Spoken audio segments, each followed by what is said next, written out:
सुल्ताना बेगम नाश्ते की टेबल पर आकर बैठी तो अरीज को ना पाकर हैरान हुई। अरीज कहाँ है? सुल्ताना बेगम कुर्सी खिसका कर बैठी अली से सवाल करने लगी। उसे बुखार है, रात में बुरा ख्वाब देख लिया था, तब से डरी हुई है। अली ने नाश्ता करते हुए सरसरी अंदाज में बताया तो सुल्ताना बेगम के चेहरे पर मुस्कुराहट आई, जिसे वो फौरन छुपा गई। कैसा ख्वाब देखा था? सुल्ताना बेगम ने मसूई फिक्रमंदी से एक और सवाल किया तो अली ने उन्हें रात वाला सारा वाक़या सुना दिया। अच्छा, मैं उस पर कोई दम करूँगी, सुल्ताना बेगम सोचने वाले अंदाज में बोली तो अली सर को खम दे गया और नाश्ता करके अरीज को नाश्ता करने और दवाइयाँ लेने की हिदायत देता ऑफिस के लिए निकल गया। सुल्ताना बेगम नाश्ते की ट्रे से जाती कुछ पढ़कर फौंक रही थी और हंस रही थी। फिर ट्रे लेकर अरीज के कमरे में गई। बेटा नाश्ता कर लो, सुल्ताना बेगम साइड टेबल पर ट्रे रख कर बोली। अम्मी आपने क्यों जहमत की, मैं कर लेती। अरे ऐसे कैसे, जब मैं बीमार होती हूँ तुम मेरा कितना ख्याल रखती हो, अब मैं तुम्हारा नहीं रख सकती। मेरी बेटी की तरह हो तुम, सुल्ताना बेगम खफकी से बोली। नहीं नहीं, ऐसी बात नहीं अम्मी, बस मुझे अच्छा नहीं लगता मेरे होते हुए आप काम करें। अरे ट्रे सामने करती हुई बोली तो वो मुस्कुरा दी। फिर उसे नाश्ता करा के आराम की हिदायत देती निकल गईं और अपने कमरे से शाल लेकर बाहर जाने लगी। सुल्ताना बेगम फ़कीरा बीबी के पास आकर उन्हें सब बताने लगी। देखा, कहा था ना, सब असर करेगा, तुम अपना मकसद हासिल कर लोगी, बस सच्ची लगन की ज़रूरत होती है। फ़कीरा बीबी हंसते हुए बोली, जी बिल्कुल, अब आगे क्या करना है? सुल्ताना बेगम बेचैनी से बोली। तो फ़कीरा ने उन्हें आगे का सारा अमल बताया। तो वो फ़कीरा का हाथ चूमती उठ खड़ी हुई। आज अरीज एक भी नमाज नहीं पढ़ पाई थी। बुखार इतना शदीद था कि उसके लिए उठना भी मुश्किल हो रहा था, मगर वो हिम्मत करती उठी जब सामने से सुल्ताना बेगम आई। अरे कहाँ जा रही हो? सुल्ताना बेगम उसे उठता देखकर फ़ौरन सवाल करने लगी। अम्मी, नमाज़ पढ़ने। लफ्ज़ नमाज पर सुल्ताना बेगम पर खौफ तारी हुआ था। बेशक अल्लाह नमाज़ पढ़ने वालों पर अपना ख़ास करम करता है और चाहे फिर जैसी भी तकलीफ़ हो उससे बाहर निकाल लेता है। अरे बेटा, तबीयत ठीक हो जाए तो नमाज भी पढ़ लेना, सुल्ताना बेगम जल्दी से बोली। अम्मी, मुझे सुकून नहीं आ रहा, अगर नहीं पढ़ूंगी तो सो भी नहीं पाऊंगी। आज सारा दिन में एक नमाज भी अदा नहीं की है। मैं आती हूँ इशा की नमाज़ पढ़कर। अरीज इतना कहती उठ खड़ी हुई। अम्मी सही कह रही है अरीज, पढ़ने दे नमाज, बेहतर फील करेगी, मैं फिर डॉक्टर के पास भी ले जाऊंगा। सुल्ताना बेगम ने कुछ कहने के लिए मुंह खोला ही था जब अली कमरे में दाखिल होता बोला और अरीज वज़ू करने वाशरूम चली गई। पीछे सुल्ताना बेगम गुस्सा जब्त करने लग गई। सुल्ताना बेगम आज भी रात के दूसरे पहर में स्टोर रूम में दाखिल हुआ और फिर अलमारी से सफली अमल के लिए इस्तेमाल होने वाली हड्डी निकालने लगी और हमेशा की तरह दायरा बनाकर अपने कपड़े एक तरफ रखकर बिल्ली का खून बदन पर मलकर दायरे में जा बैठी और फिर दिया जलाया और पुतले पर कुफरिया कलमात पढ़कर फूंकने लगी और फिर एक एक सुई उसमें चुभाने लगी, मगर इस बार कुछ न हुआ। आधा घंटा गुजर गया, मगर बाहर से आती अली की आवाज़ पर वो चौंकी। अम्मी कहाँ हैं? प्लीज़ बाहर आएं, बचा लें मुझे, ये लोग मार डालेंगे। अली की खौफ से भरपूर आवाज़ सुनकर वो उठ खड़ी हुई। ज़ाहिर माँ थी, चाहे जो भी करें, मगर औलाद की एक तकलीफ़ पर तड़प उठती है। वैसे ही सुल्ताना बेगम की भी ममता जाग उठी थी। अली की मुसलसल बाहर से रोने की आवाज़ें आ रही थीं। अभी वो दायरे से बाहर कदम निकालने ही वाली थी जब एक हवा का झोंका सा आया और दिया बुझ गया, बल्ब टूट गया। वो गड़बड़ा गई और फिर समझ गई ये सब उन्हें दायरे से बाहर निकालने के लिए किया गया है। वो वापस दिया जलाकर अपनी जगह से बल्ब के टुकड़े साइड करती बैठकर पढ़ाई करने लगी और हड्डी उठाकर कुछ पढ़कर उस पर फौंक मारती और फिर उस हड्डी को खून में भिगोकर उस पुतले के सर पर लगाती। ये अमल मज़ीद 2 बार करना रह गया था जब अली की ज़ोरदार चीख की आवाज़ पर उन्हें अपना दिल बंद होता महसूस हुआ। मगर फ़कीरा ने हिदायत की थी, दायरे से बाहर मत आना, चाहे आंधी आए या तूफ़ान। वो अमल जारी रखती रही। अली की आवाज़ अब आना बंद हो गई थी। वो सुकून का सांस लेती अमल करने लगी। तभी कमरे का सामान एकदम से हवा में मुअल्लक हुआ था। सुल्ताना बेगम को अपने हाथ पांव फूलते महसूस हुए। कमरे में सामान इधर उधर तेज़ रफ्तार से जाने लगा। मगर जब दायरे में ना आया तो वो पुरसकून होती अमल का आखिरी काम भी सर अंजाम दे गई। हैरत की बात तो उनके लिए ये थी कि जब वो अमल मुकम्मल कर गई तो बल्ब भी वैसे ही जलने लगा, और जो सामान कुछ देर पहले इधर उधर हो रहा था अब अपनी जगह पर ही था। वो हैरान होती जल्दी से सामान समेट के शावर लेकर जल्दी से अपने कमरे में चली गई थी, मगर नींद उनकी आंखों से आज भी कोसों दूर थी जब माजी की एक लहर उनकी नज़रों के सामने आई थी। हारिस साहब की शादी फ़ायज़ा बेगम से होनी थी। सुल्ताना बेगम अपने कमरे में बंद थी। आज उनका ख्वाब टूटा था। उन्हें लगता था वो वाहिद हैं हारिस साहब की ज़िंदगी में, मगर तकलीफ़ तो तब हुई जब पता चला वो तो उन्हें महज एक दोस्त से ज़्यादा कुछ नहीं समझते। सुल्ताना बेगम का खुद के जज्बात पर काबू पाना मुश्किल हो गया था। उन्होंने बहुत वक्त लगाया, आखिरकार संभल गई।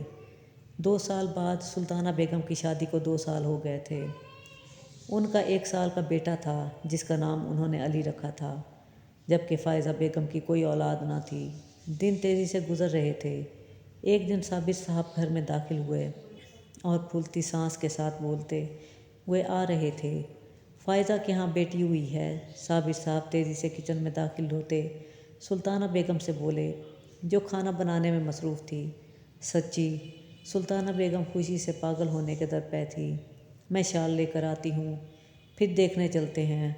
सुल्ताना बेगम तेज़ी से कमरे से शाल लेकर आई और साबिर साहब के हमरा हस्पताल रवाना हो गई।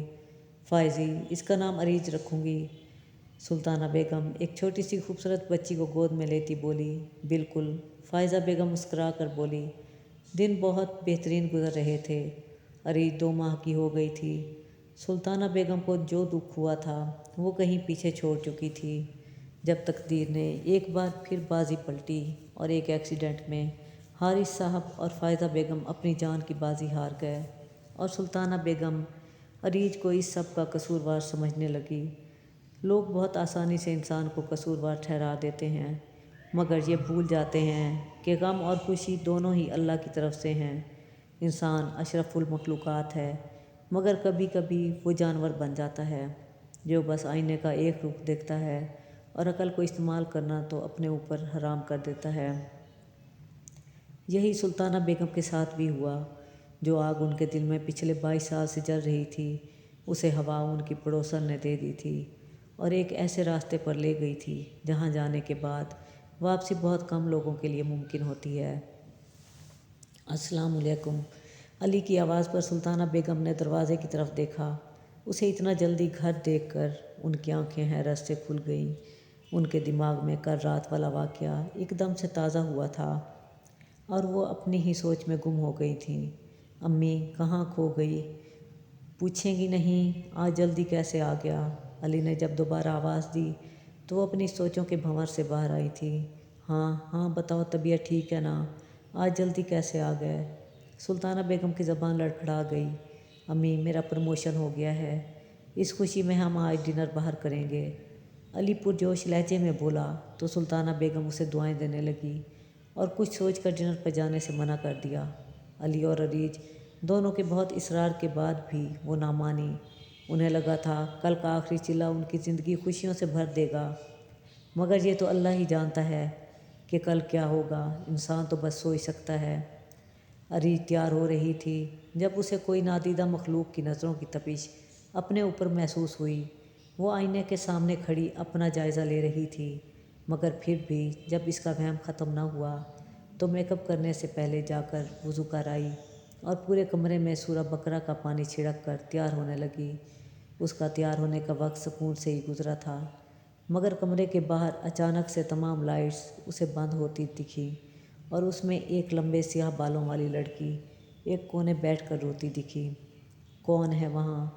अरीज अपने डर पर काबू पाते बोली, मगर सामने से कोई जवाब न पाकर उसे थोड़ा खौफ महसूस हुआ, मगर फिर भी दिल में आयतल कुर्सी का विर्द करती ज़ोर से बोली, कौन है वहाँ? अरीज कदम आगे बढ़ा रही थी। पीछे अली जो वाशरूम से बाहर आया था इसकी ऐसी हालत गौर से देख रहा था, जो ना जाने किससे बात कर रही थी। सामने तो कोई नहीं था। अरीज की नज़र उस शीशे जैसे गमले पर पड़ी जो देखने में बहुत खूबसूरत था और वो बहुत शौक़ से लाई थी, मगर इसमें हर किसी का साफ अक्स नहीं, मगर धुंधला ही दिखता ज़रूर था, मगर इस रोती हुई लड़की का नहीं दिखाई दे रहा था। अरीज कमरे से कदम बाहर निकालने ही वाली थी, जब अली ने पीछे से इसके कंधे पर हाथ रखा तो वो ज़ोर से चीखने लगी, अरीज मैं हूँ, काम डाउन। किससे बातें कर रही हो? अली ने फिक्रमंदी से पूछा। वो वहाँ कोई था? अरीज के लहजे से डर वाज़ेह था, जबकि अली कोई नफसियाती मसला समझ रहा था।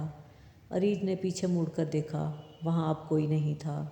कोई नहीं है, तुम ऐसे परेशान हो रही हो, चलो अभी चलते हैं, इस बारे में बाद में बात करेंगे। अली इसकी हालत समझते हुए पिचकारते हुए बोला। वो भी इस बात में सर हिला गई। वो दोनों जैसे घर से बाहर निकले, दुर्दाना बेगम अपने अमल में लग गई और सहन में लगी आम के पेड़ के गिर्द घूमती पढ़ाई करने लगी। और इस पढ़ाई के दौरान उन्हें अपने पीछे फ़ौज महसूस हुई, जैसे पहले तो उन्होंने नहीं देखा, मगर जब पढ़ाई मुकम्मल करने के बाद वो वही पुतला जो अरीज के बेड के नीचे रखा था, वो सामने बहुत से खौफनाक शक्लें देखकर वो एक कदम पीछे हुई थी, मगर पीछे भी सर झुकाई खौफनाक शक्लें देखकर उनको आज सही मायनों में पछतावा हुआ था। मगर फिर हिम्मत करती इस पेड़ के पास गई और फिर इस पुतले पर पढ़ाई करती रही। फिर तेज़ी से इसे वापस जगह पर रख कर कमरे में बंद हो गई और अपने कंबल से बाहर सर नहीं निकाला। अली अरीज को रेस्टोरेंट ले आया था।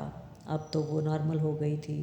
दोनों बातें करते करते खाना खा रहे थे, जब अरीज को अचानक ठुसका लगा। अरीज खांसने लगी। अली इसके लिए पानी लेकर उठा, मगर इसके मुंह से निकलता खून और इसमें छोटी छोटी सुइयां देखकर अली को अपने हाथ पांव फूलते महसूस हुए थे। अली उसे रेस्टोरेंट से सीधा अस्पताल ले गया। तरह तरह के टेस्ट हुए, मगर सारी रिपोर्ट्स क्लियर आई। रात के 2 बज गए थे। अली को कोई समझ नहीं आ रही थी, मगर घर आते इसकी नज़र मस्जिद पर पड़ी तो तहज्जुद अदा करने के बारे में सोचते उस मस्जिद में चला गया। वो मोहल्ले की वाहिद मस्जिद थी जहाँ मर्दों और औरतों दोनों के लिए नमाज का इंतज़ाम था और अलहदा पोर्शन बनाया गया था, और दिन हो या रात किसी भी वक्त वो खुली होती थी। अरीज नमाज अदा करे, फिर चलते हैं। अली के कहने पर वो दोनों वज़ू करते अंदर चले गए। सुल्ताना बेगम कब से इंतज़ार कर रही थी, मगर अब तक नहीं आए थे। अब तो अमल का वक्त होता जा रहा था। वो हिम्मत करती उठी और दरवाज़े की जानिब बढ़ी, मगर दरवाज़ा खोलते ही सामने बहुत से नौरानी चेहरे वाले लोगों को देखकर उन्हें हैरानगी हुई थी। उन्होंने आगे जाने की कोशिश की, मगर ऐसा लगा जैसे वो किसी चीज़ से टकरा कर वापस गिर जाती हों। कोई 20 मिनट की मेहनत के बाद वो उसे स्टोर रूम में पहुंची और अमल शुरू कर दिया। कुछ ही देर हुई थी जब उन्हें वही नौरानी शक्लों वाले उन्हें अपने दायरे के बाहर दिखे। उन्हें आज पहले के दिनों के मुताबिक ज़्यादा खौफ आ रहा था, और उस खौफ में वो खून जो उन्होंने बिल्ली को मार कर जमा किया था सारा गिर गया। वो अभी इस बात से संभल ही नहीं पाई थी जब नौरानी शक्लों वाले गायब हो गए, मगर फिर खौफनाक शक्लों वाले वाज़े हुए और सुल्ताना बेगम को किसी नादीदा ताकत ने ज़ोर से दीवार में मारा और फिर बालों से खींचते ज़मीन पर उठाकर पटक दिया। इस सब में उन्हें अचानक फ़कीरा की याद आई। जब कभी अमल उल्टा हो जाए तो ये कलमात दोहराना, बच जाएगी वरना मारी जाएगी। सुल्ताना बेगम ने वही कलमात दोहराना शुरू किए। कुछ ही डर में उन्हें अपने ऊपर आता वज़न हल्का महसूस हुआ तो वो तेज़ी से कपड़े लेती नीचे भागी थी। खौफ से उनका जिस्म कँपा रहा था। अली नमाज पढ़कर औरतों के बने अलग हिस्से के बाहर इंतज़ार कर रहा था, जब सामने से अरीज आती दिखाई दी। पढ़ ली नमाज? अली ने पूछा। अरीज का पुरसकून और पुरनोश चेहरा सुकून दे रहा था। कुछ देर पहले का डर कहीं गायब हो गया था। जी चलें अब, अरीज बोली तो अली इस बात में सर हिला गया और गाड़ी में बैठते ही दोनों घर की तरफ रवाना हो गए। वो दोनों घर पहुँचे तो घर में गहरा सन्नाटा पाया।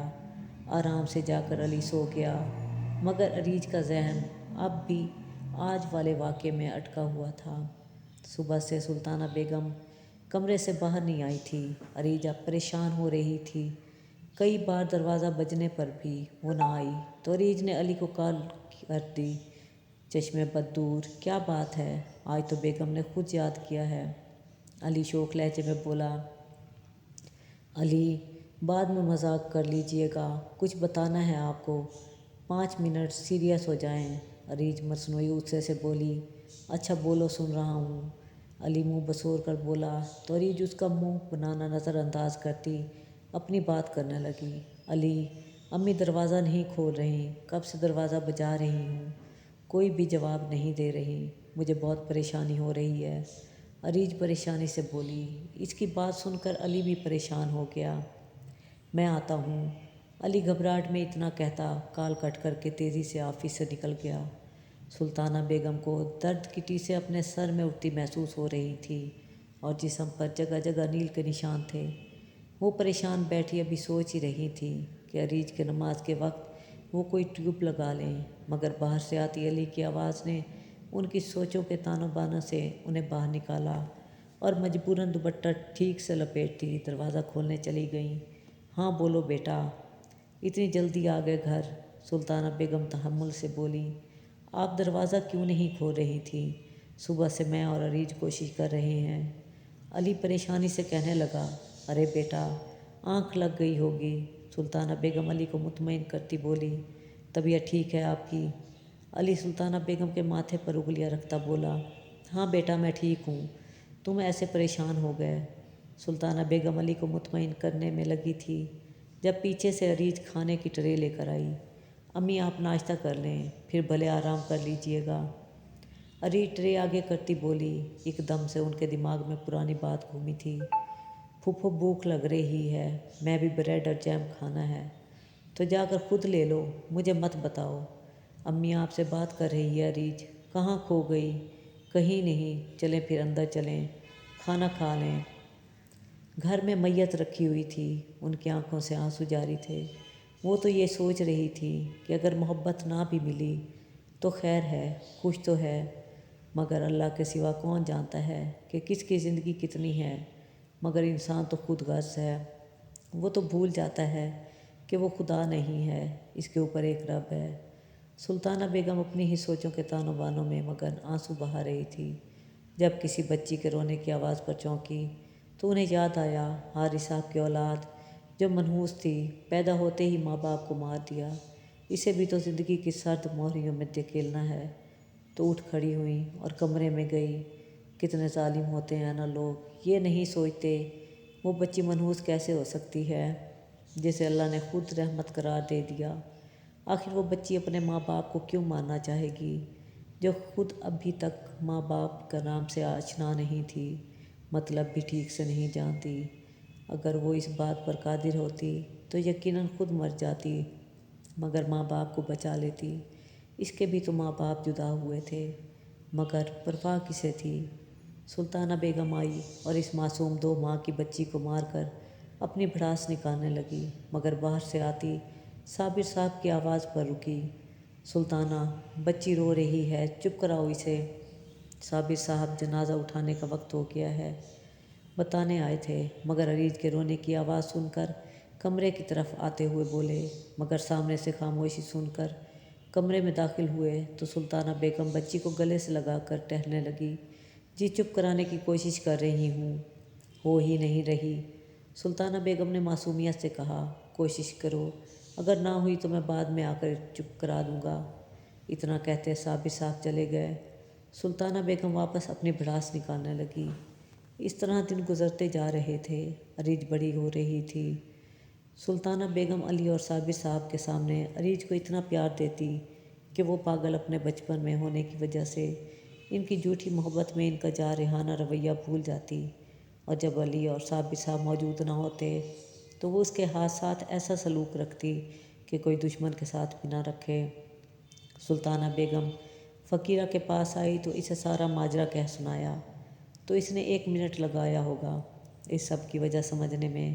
کہا تھا نا اس کو نماز نہیں پڑھنے دینا، اب عمل کے لیے تمہیں پورے چاند کا انتظار کرنا ہوگا جب کالی طاقتیں عروج پر ہوتی ہیں، سمجھ رہی ہو نا؟ گرہن کی رات 10 دن بعد، مگر یاد رہے جو پڑھائی باتیں ہیں بس وہ تم کرتی رہنا، اس تسبیح پر باقی 10 تاریخ کو دیکھیں گے۔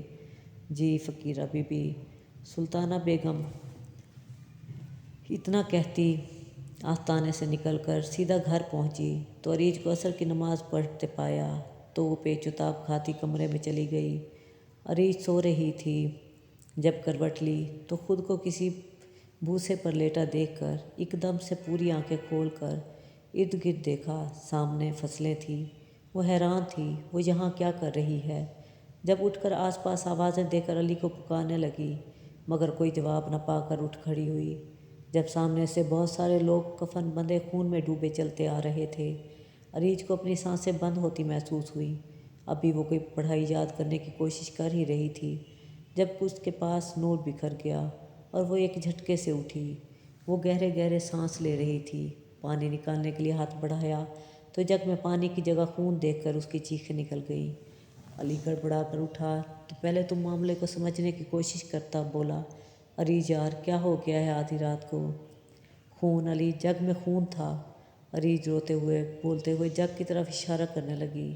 پانی ہی ہے، تمہیں پتہ نہیں آج کل کیا ہوتا جا رہا ہے۔ کل چلنا تم میرے ساتھ مولوی صاحب کے پاس۔ علی غصے میں آ گیا تھا۔